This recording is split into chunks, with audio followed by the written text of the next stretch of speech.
Sejam bem-vindos ao Espaço Opinião. Catarina Martins diz que o Bloco de Esquerda está preparado para entrar num próximo governo. Declarações então dadas numa entrevista ao Expresso. Pais querem ajuste direto na ala pediátrica do São João para que então as obras possam avançar rapidamente.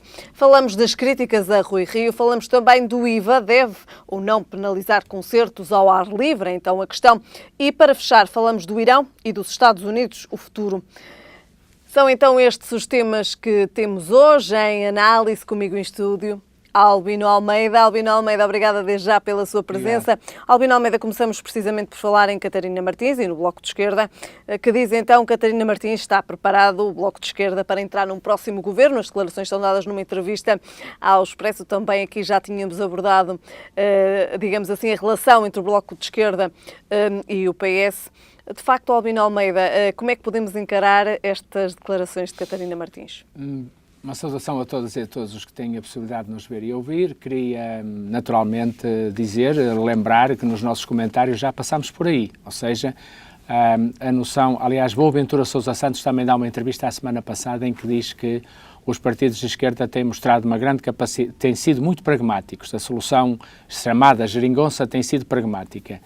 É evidente que esta primeira experiência governativa à esquerda em Portugal, para muita gente, na altura, dentro do Partido Socialista, devia implicar a presença de elementos do Partido Comunista e do Bloco de Esquerda no governo. Acontece que o Partido Comunista e o Bloco de Esquerda disputam mais ou menos o mesmo eleitorado e, por isso, condicionaram-se mutuamente. O Bloco tem vindo a assumir, em muitas matérias, uma posição, digamos, mais de propositura, de propostas novas, de ousadas, algumas, não é? Fraturantes, outras. E, portanto, faltava ao Bloco a experiência que eu acho que mais tarde ou mais cedo o PCP também terá de participar no governo. Isto porquê? Nós habituámos-nos, no caso do Bloco de Esquerda, trata-se de um conjunto de pessoas que fundaram, que estão hoje na mesa do Bloco, que dirigem o Bloco, os mais velhos, Francisco Louçã, Luís Fazenda, o falecido João Semedo. Eram pessoas que tinham têm anos de vida de oposição e que ganharam uma cultura de oposição. E, portanto, têm muita dificuldade em se perceber a fazer oposição, mas ao mesmo tempo assumir a responsabilidade do governo. Isto acontece na mesma com o Partido Comunista Português, com, digamos, o Comitê Central, uma parte do Comitê Central que tenha mais de 50 anos. Não acontece com os que têm 40 ou menos de 40. Porque o caso específico também de Catarina Martins. Exatamente. E eu considero que há muito tempo que estes jovens não se confinam com a ideia de ficar 30, 40 ou 50 anos da sua vida sempre a fazer oposição a tudo. Querem ter uma visão diferente, querem ter a oportunidade de, com o poder, mudar a sociedade no sentido que eles acham que ela deve mudar. E, portanto, eu encaro isto como uma questão natural e penso até que anda bem Catarina Martins ao dizer que o voto no Bloco de Esquerda pode significar um governo mais forte e um governo com uma componente de esquerda. Eu não chamaria radical hoje ao Bloco de Esquerda. Radical no sentido de algumas propostas, mas a verdade é que nós vemos noutros pontos do mundo gente a fazer propostas deste tipo sem terem propriamente um rótulo, nem sem serem por isso extrema-esquerda. Muitas das coisas que chamaram fraturantes e de extrema-esquerda ao Bloco foram adquiridas no tempo de Obama nos Estados Unidos. Eu acho que há hoje... Quais foram as questões mais fraturantes do Bloco de Esquerda? O casamento entre homossexuais, a adoção por casais homossexuais, são paradigmáticos, não é? Depois temos as barrigas de aluguer, que também em Portugal, vão até ao PSD, que as defende, até muitos deputados do PSD, e proeminentes, por sinal. E por isso eu diria que hoje é a retórica política, politiqueira, chamar de extrema-esquerda ao Bloco. O Bloco é, de facto, uma força de pessoas que são institucionalistas à partida, que eram todos oriundos do Partido Comunista Português, é bom dizer, e daqui esta tensão entre o Bloco e o PC, mas o que faz sentido em Portugal, até porque o povo tem dado, votos sempre maioritários à esquerda, acontece que ela não se entendia desde sempre, e por isso, tirando as vezes em que a direita foi maioritária sozinha, no tempo de Cavaco Silva, ou associada no tempo de Durão Barroso e de Passos Coelho, a verdade é que, fora disso, a esquerda teve sempre a oportunidade de ser governo e de influenciar as políticas do país. E eu acho que o Bloco percebeu isso, como percebeu o sinal que foi dado quando não foram falar com a Troika e a seguir perderam um grupo parlamentar em 2012, ficaram quase reduzidos a metade, só recuperaram depois. E por isso eu entendo que este pode ser um caminho novo para Portugal e para os portugueses. E um caminho interessante. Como é que tem visto o Bloco de Esquerda enquanto partido que suporta o governo?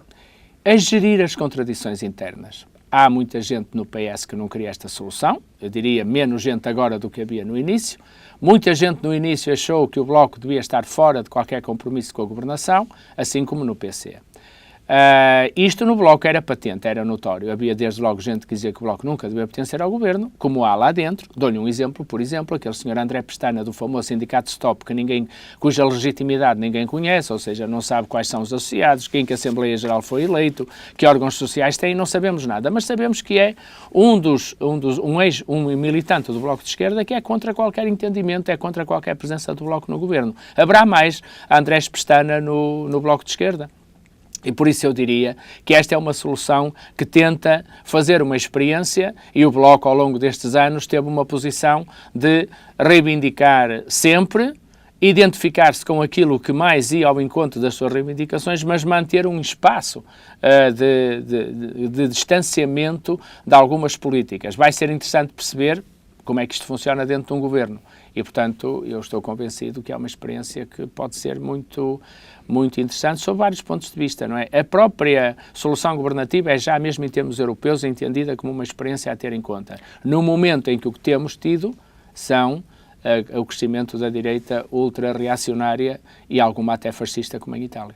Albino Almeida, e de facto aqui também Catarina Martins abre a porta então a um entendimento futuro. É também um balanço positivo daquilo que têm sido estes 3 anos de entendimento e também de acordo? Entendo que Podemos sim. entendê-lo desta forma? Entendo que sim, ou seja, António Costa dizia há tempos numa entrevista que isto com os outros partidos tinha dado para namorar, mas não para casar. Pelo visto já tem noivo, ou por outra pelo menos pretendente, não é? Eu acho que é perfeitamente possível um entendimento em torno de um conjunto de medidas políticas que passam por garantir para muitos anos, não é, que medidas estruturantes de um país que queremos civilizado e avançado possam permanecer independentemente do que vier a seguir, porque esse programa mínimo sobre o qual pode haver entendimento e que eu espero seja suficiente e alargado, ponha um conjunto de questões que é preciso falar de forma pragmática e, fundamentalmente, que essa experiência permita que os portugueses percebam que ou continuamos a ser geridos como a Europa foi durante muitos anos, por governos que tenham uma visão social forte, ou então cairemos na demagogia da direita e do fascismo. Não há muitas alternativas, infelizmente. Albino Almeida, para fecharmos este tema, pergunto-lhe como é que tem visto também aqui a atuação de Catarina Martins. Bom, em primeiro lugar, deixe-me dizer que eu tenho sempre estima por pessoas que nasceram e viveram uma parte da sua vida em Gaia. Por isso, à partida, eu tenho que fazer esta declaração de interesse, porque Catarina Martins é gaiense, filha de um ilustre professor de matemática, o Dr. Arcélio Martins. Tem, portanto, pergaminhos, que eu acho que ela faz jus aos pergaminhos que tem.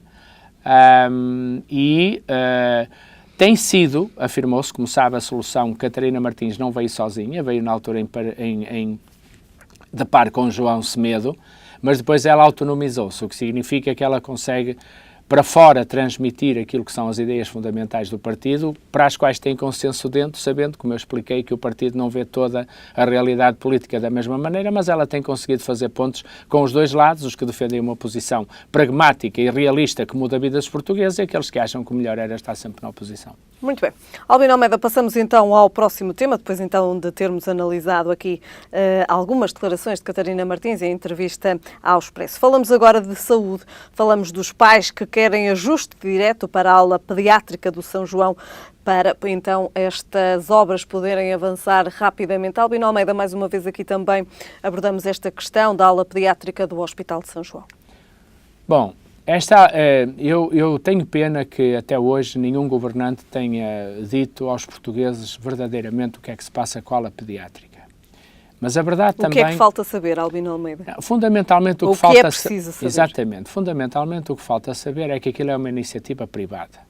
O Joãozinho foi iniciativa liderada por Pedro Arroja, que é conhecido por ser um dos mais liberais pensadores portugueses e atores na política e economia, um homem que depois de ver a sua própria mulher adoecer com cancro, mudou o paradigma e passou a interessar-se pelas causas, por causas humanistas e, portanto, acabou por abraçar a filantropia e abraçou, desde logo, a questão do Joãozinho. Eu conheço a intenção, estive aliás presente num jantar que contribuiu para fortalecer essa componente privada do Joãozinho, mas tenho comigo claro que alguma coisa se passará que não tem sido declarada há 20 anos para cá, é disto que estamos a falar, e que era importante que alguém pudesse esclarecer, se puder esclarecer. Porque o Primeiro-Ministro fez um desafio a todos os partidos na Assembleia da República, dizendo facilitem os procedimentos a que, depois da Troika em especial, estão ligadas todas as obras públicas. Sabe que é penoso ver o PSD, que no início da solução governativa achava que o partido do governo iria usar o investimento público como alavanca para o crescimento económico, e vir hoje dizer que este é o governo que tem feito menos investimento público de todos os tempos. Mas esquece, ao mesmo tempo, que enquanto esteve no governo, criou uma parafernália de exigências administrativas ilegais que tornam qualquer investimento, ainda para mais misto, público e privado, um terror. Isso não está resolvido. De resto, os presidentes de Câmara queixam-se muito da dificuldade de lançar obra nova sempre que são obrigados a concorrer. Porque depois há também hoje uma forma de empancar tudo, que é alguém que acha que foi preterido no concurso ou que não acha que a decisão no concurso seja justa, hoje contesta e para tudo. Antigamente contestava, mas as coisas continuavam com quem tinha ganho. Hoje não. Portanto, há aqui um conjunto de problemas administrativos e legais que, aliás, me surpreenderam muito quando a semana passada a Associação de Pais estava a estudar com os juristas a possibilidade de meter uma ação, crime, veja bem, contra quem decidiu parar as obras do Joãozinho. Parece que o fim de semana alargado fez bem a esta gente e eu estou muito compreensivo para com os pais, sei das angústias que vivem, porque neste caso, ao passo que os pais que eu representava viviam as angústias enquanto os filhos estavam nas escolas, estes pais vivem as angústias enquanto os filhos são vivos e muitos deles não têm uma esperança de vida muito longa, por isso queriam dar a melhor vida possível aos seus filhos. Percebo bem a ansiedade. O que percebo mal é o caminho errático e o protagonismo que tem seguido de forma tão errática, porque numa semana querem pôr uma ação crime e na outra vem pedir justamente, agora bem, na minha opinião, uma contratação desse tipo. Por isso, eu diria o seguinte, é preciso de facto agilizar esta questão. É preciso agilizar todas as questões de investimento público, mas em particular esta, que envolve capitais privados, envolve decisões privadas também. E por isso, anda bem, agora sim, andam bem os pais, porque provavelmente ao estudar a questão de pôr uma ação crime, descobriram que o que era preciso era reivindicar o que agora estão a reivindicar.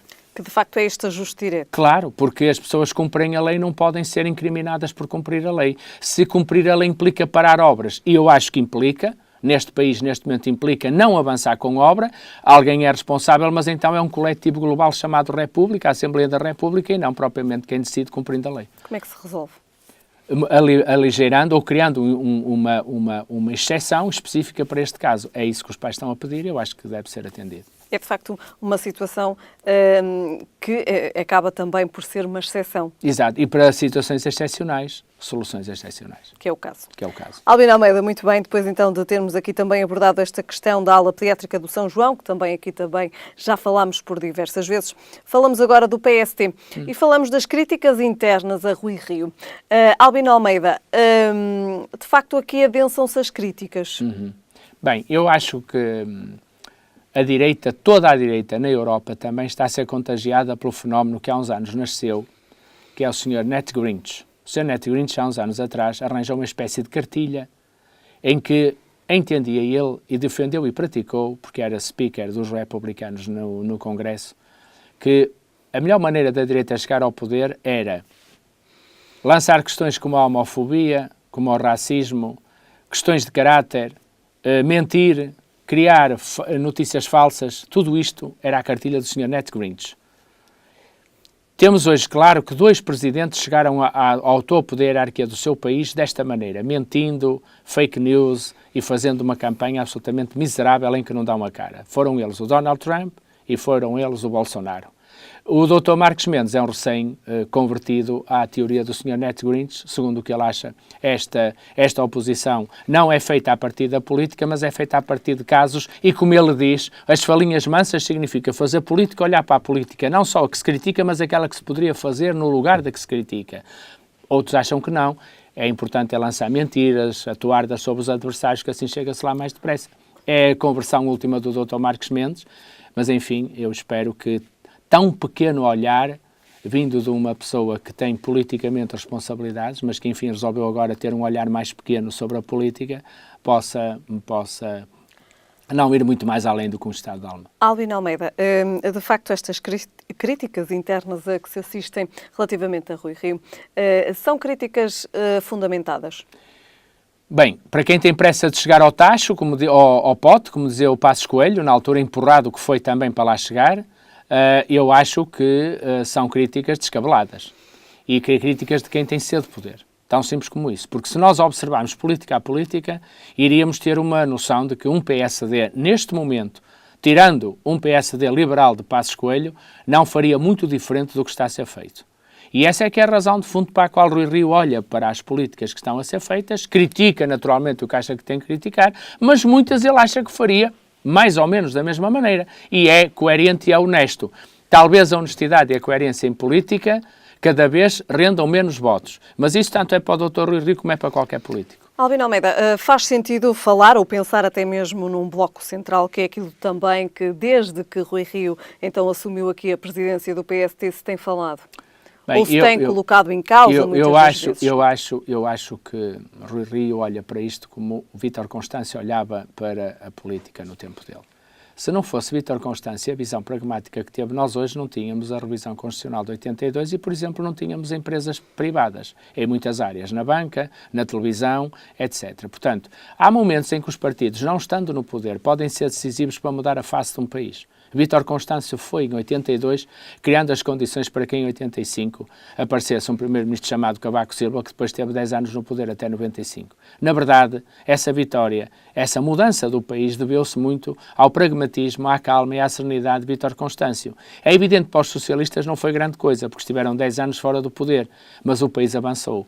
E era bom lembrar isto ao PSD, que tem muito a ideia do patriotismo e das grandes reformas e das grandes mudanças, mas depois pratica muito pouco quando está no governo e, pior do que isso, é verdadeiramente trauliteiro, como agora parece ir ser quando está na oposição.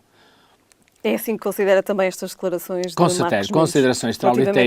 Considerações trauliteiras, provavelmente motivadas por temer que o aparecimento de Pedro Santana Lopes venha criar alguns danos ao PSD. Mas eu estou convencido... Santana Lopes que saiu do PSD, que formou um novo governo. Sim, mas até nisso, se recorda, até nisso a situação é parecida com 85, porque na verdade em 85 o que aconteceu foi que do PS saiu uma ala que deu apoio ao general Yanes para fundar o PRD, lembra-se do PRD, e o PRD de facto arrancou com 43 deputados, não era coisa pouca na altura.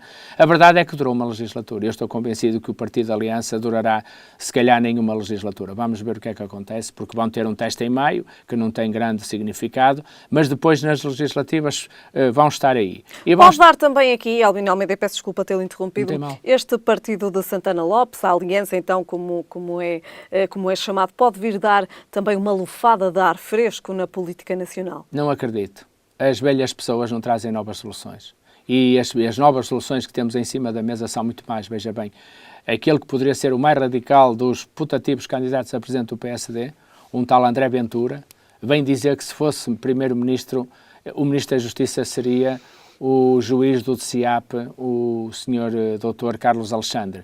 Isto demonstra quanto é pobre a nossa vida política, porque mesmo nas medidas que podem ser mais ousadas, limitam-se a copiar o que se passa na direita, na ultradireita, no reacionarismo nos outros países. Portanto, eu não auguro nada de novo vindo do Partido Aliança, que não uma mexida no xadrez político, ou seja, vamos ter, tal como tivemos nesta legislatura, dois partidos parecidos, o Bloco e o PC, entre si a tentar a supremacia. Estou convencido que se o resultado do Aliança for de 10%, por exemplo, como muita gente diz, que vai ser interessante ver quem é que apresenta mais políticas alternativas ao governo que vier a estar a partir de 2019. Não acredito que a Aliança venha a mudar a atual tendência do eleitorado português, que será manter, até pelo que diz Catarina Martins, que será manter uma experiência que tem dado bons resultados a entrar em aventuras, ainda para mais que todos nos lembramos da desastrada liderança do governo que foi a do Dr. Santana Lopes. Muito bem. Albino Almeida, passamos então para o próximo tema. Agora falamos do IVA. Deve ou não penalizar concertos ao ar livre? Se a regra for aproveitar os concertos de ar livre, que tem milhares e milhares de pessoas, para encontrar, através do IVA, uma receita apropriada a um conjunto de coisas que ainda fazem falta, faz sentido. Eu não separaria espetáculos. São ao ar livre, têm IVA máximo, ponto final. É assim que deve ser a regra. Portanto, acha que deve funcionar essa assim? regra deve ser assim. Eu não distinguiria, portanto, não permitiria que, no caso concreto das touradas, houvesse uma redução do IVA. Não me parece nada adequado que isso seja assim. Se é um espetáculo ao ar livre, se a regra vai ser ao ar livre ao IVA normal, pois que seja o IVA normal ao ar livre também para as touradas. É clarinho como água para mim isto. Portanto, são duas medidas relativamente ao IVA que em nada mexeria também aqui. São dois critérios políticos. São dois critérios políticos. Portanto, quem decide politicamente, decide. Eu sei que esta tensão com as touradas nos atravessa desde Dom Miguel, que era Maria Alba, que era apoiado pela rainha Dona Carlota Joaquina, que era o homem que verdadeiramente incentivou os monarcas a estarem ligados às touradas, ao marialbismo, ao fado, etc. Mas a verdade é muito clara. Quer dizer, se o governo tem como objetivo taxar com IVA os espetáculos de ar livre, e são muitos e tem muita gente, e podem ser um bom contributo para, enfim, para áreas onde estamos carenciados em termos de receita fiscal, não me parece que tenha que haver uma exceção para as touradas. Muito bem. Albino Almeida, passamos agora à política internacional. É o último tema, então, que temos hoje em análise. E falamos do Irão e dos Estados Unidos. É uma relação cada vez mais difícil, Albino Almeida. E avizinham-se também tempos difíceis no relacionamento entre Irão e Estados Unidos. Problemas tripartidos. Porque, ao contrário do que aconteceu com a Coreia do Norte, em que o Sr. Trump esteve isolado no combate à Coreia, com os outros países como espectadores, aqui não. Havia um acordo multilateral entre os Estados Unidos, Europa e Irão. E a Europa ainda não disse que estava de acordo com o Sr. Trump, bem pelo contrário. Portanto, será, digamos, interessante analisar, na verdade, neste momento, e porque o Sr. Trump está de asa ferida até amanhã, quando forem eleitas as eleições intercalares para o Congresso e para o Senado, portanto, o Sr. Trump está neste momento à espera de ter tudo nos Estados Unidos. Senado, Congresso, Supremo Tribunal, a Presidência dos Estados Unidos. Portanto, neste momento, a luta política à direita é por um Estado que não tem separação de poderes. Todos os poderes são da mesma cor. O que é perigoso, digo eu, porque os famosos check and balance dos Estados Unidos não vão funcionar. O Bolsonaro vai ter que negociar no Brasil, já se percebeu pela configuração do Senado brasileiro, mas, nesta circunstância, Trump deixa de necessitar de negociar, seja com quem for. Impõe a lei a todos. E isso é que é o perigo. Mas, como ele impõe a todos nos Estados Unidos, vai ficar isolado perante a Europa, que não aceita esta viragem política com o Irão. Portanto, o Trump recusa-se a aceitar o acordo e a continuar com o acordo que tinha então com o Irão. Pois, mas o problema é que ele vai ter que negociar em duas mesas ao mesmo tempo. É como as simultâneas de xadrez. Ele aqui não está sozinho, ou seja, mesmo que possa ter condições de ganhar num xadrez, a seguir tem que jogar no outro. E as duas partidas estão ligadas. Portanto, não dá muito para que o Sr. Trump estique a corda demasiado para depois dizer, se eu não tivesse esticado, não me tinham dado isto que eu quis. Era isto que eu queria, valeu a pena esticar a corda. Eu acho que neste caso ele não vai conseguir dizer isso sozinho. Albino Almeida, como é que ficam as relações com a Europa, precisamente pondo a questão de fundo no acordo com o Irão e os Estados Unidos? Os Estados Unidos, naturalmente, terão que negociar de outra maneira, porque a Europa, são muitos países, a Alemanha, a França, manterão com o Irão uma relação que também é de proximidade, e é bom não esquecer que os Estados Unidos estão longe do Irão, nós estamos com o Irão à porta, por isso não vale a pena ter ilusões sobre isso. E no Irão já se fazem sentir as reações negativas contra os Estados Unidos? Bom, eu acho que é sempre perigoso, porque os Estados Unidos deviam ter bem presente que, quando foram muito apoiados no Irão, tiveram a seguir os ayatollahs. E neste momento tem pessoas que são moderadas à frente da República Iraniana, que têm vindo a negociar E o que eu acho fundamental é que aqui o Sr. Trump, como eu digo, não está isolado. Ao passo que com a Coreia ele tinha o problema da unificação da Península Coreana, que conseguiu, isso com uma detente, quer dizer, tem lá dois regimes políticos que dificilmente se unirão assim, sem mais, será um processo longo, na minha modesta opinião. No caso da Europa não estamos a falar disso, estamos a falar de países como a França, que é desde há muito tempo um parceiro que tem, ou por outro, o Irão, é desde há muito tempo um parceiro privilegiado da França. E eu acho que a França não vai ceder fácil nesta matéria, portanto, o Sr. Trump não tem um problema, tem dois, ao passo que no outro teve um e parece ter resolvido, até com cartas de amor. No caso concreto, não me parece que os ayatollahs tenham assim o coração tão disponível para mandar cartas de amor ao Sr. Trump, até porque o Sr. Macron é capaz de não as assinar e de achar que não é tempo de tanto desamor ao Irão. Muito bem. Albino Almeida, terminamos então hoje a falar das relações entre o Irão e os Estados Unidos. Voltamos a ver-nos na próxima semana. Muito bem. Boa semana. Saudação aos nossos telespectadores. Foram então estes os temas hoje em análise e fechamos precisamente então com as relações entre Irão e Estados Unidos. Voltamos a ver-nos amanhã.